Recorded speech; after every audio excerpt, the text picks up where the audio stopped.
And welcome back to Prospect Hub. I'm going to give you the Mets weekly report. This is a pretty cool report that Mets Mirage puts out, and really just talks about the players that had a good week, and a lot of the Met prospects, particularly the ones that were hurt last year, are playing really well now, and that's good to see. A lot of them getting off to good starts. It's the headline. Now, before we get this video, please, of course, hit the subscribe button. Headline from Mets Mirage: Jacob Reimer stars for Brooklyn.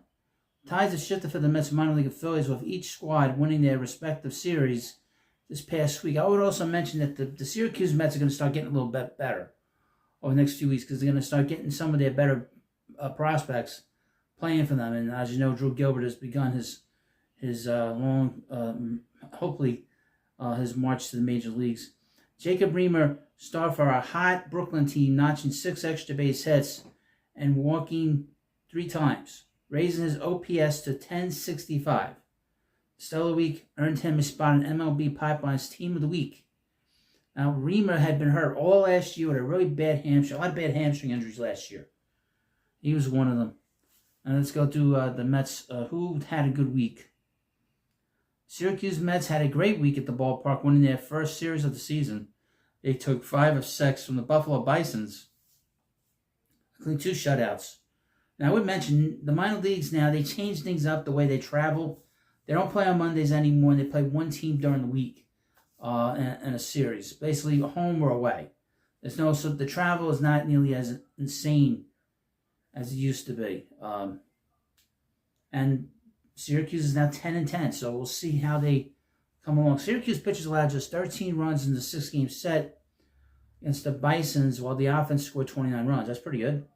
2 of the Mets' recent veteran additions to the AAA squad were 2 of the standout bats for the most recent series. John Singleton played in just 4 games, but had excellent production, recording 3 home runs and 6 RBIs in just 14 at-bats.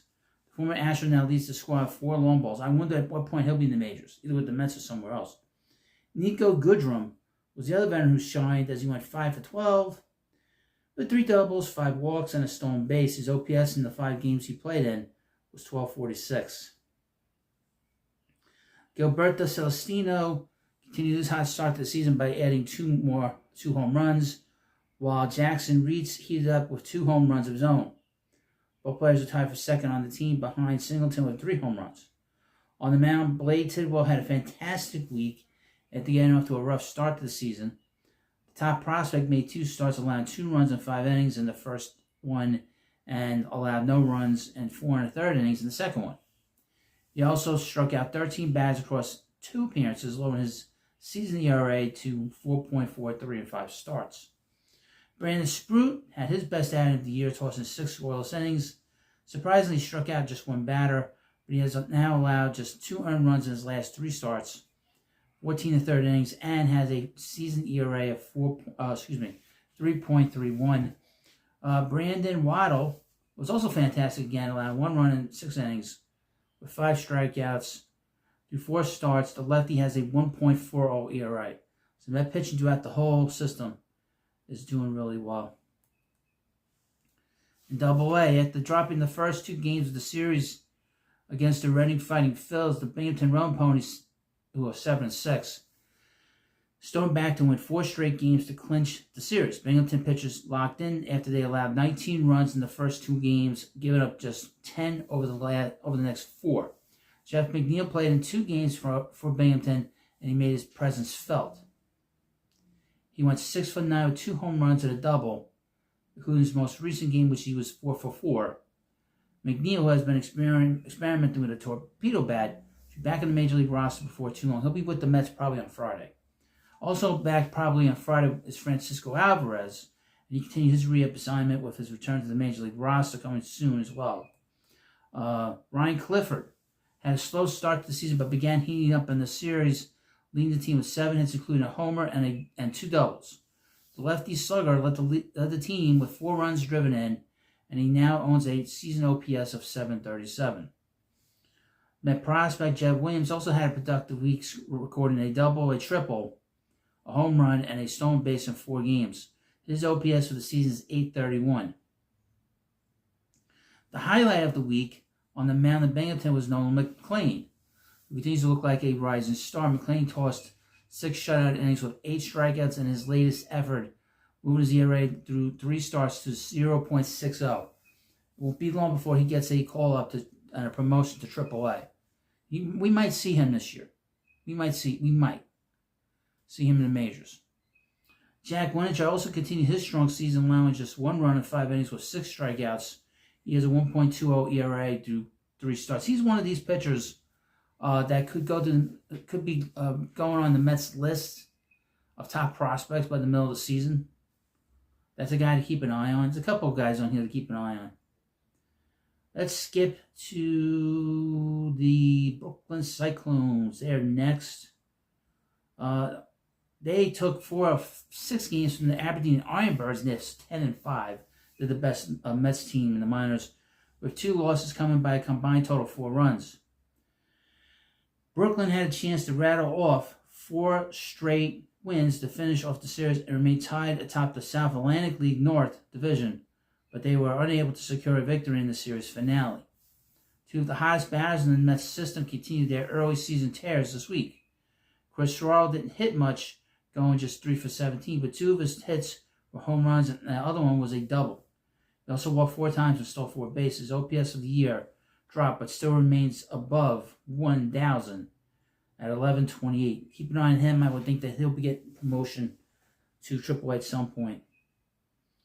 Reimer is the other batter who we mentioned in the intro, tearing the cover off the ball. He went 8 for 19 with 2 doubles, 2 triples, and 2 home runs. He walked 3 times and raised his OPS to 1065.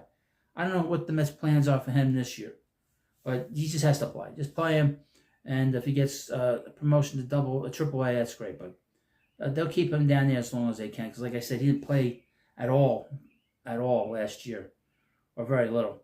Zach Thornton was brilliant once again, dominating to the tune of 6 shutout innings. He allowed just 1 hit and no other base runners while striking at 8. This 2023 5th-round pick has yet to allow a run in 3 starts and has allowed just 9 base runners all year. He's a lefty. And it's only had 1 top 30 prospect that is a lefty, and that's Jonathan Santucci. He could be the second. He's another guy to keep an eye on in terms of someone that could jump on the Mets top 30 prospect list. If there's a type of player that jumps on those lists all of a sudden, it's usually a pitcher. Pitcher can come out of nowhere and become an ace. And he might be one of those guys that does that. Another guy. Noah Hall, another 2023 draft pick, also impressed by allowing 1 run in 5 innings with 7 strikeouts. Hall struggled in 4 starts in Brooklyn a year ago, but has just a 1.23 ERA through 3 starts in Brooklyn this year. And of course, he's going to be pitching on Tuesday night for the Cyclones. But he's another guy to keep an eye on. You might see him jumping up on lists and possibly get a promotion to AA. Now the St. Lucie Mets.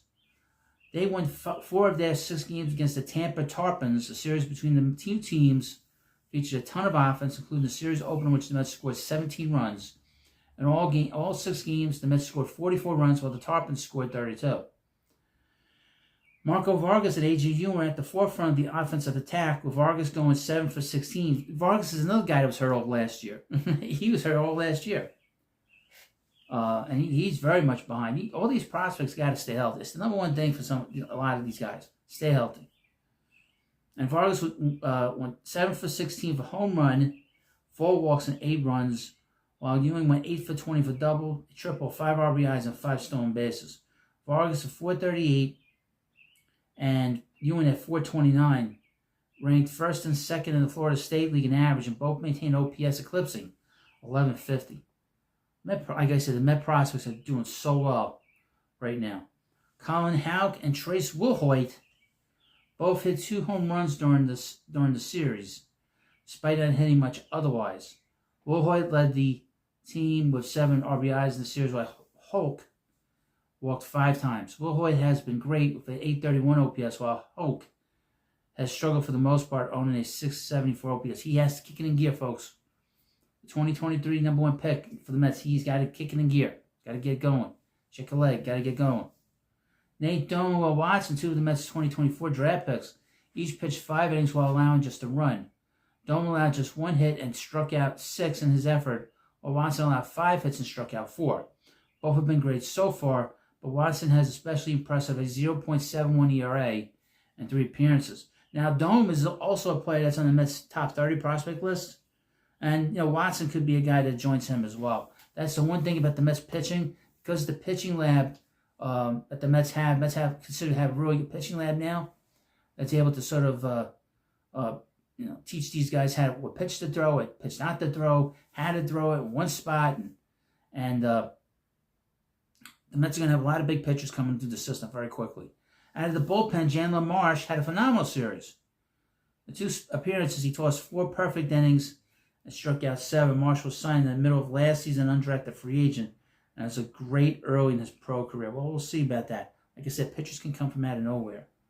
Guys can come from nowhere and really, really jump start very quickly. So they say here the players of the week was Marco Vargas as an offensive player, and the pitcher was Zach Thornton. So give you an update on where the teams are playing this week.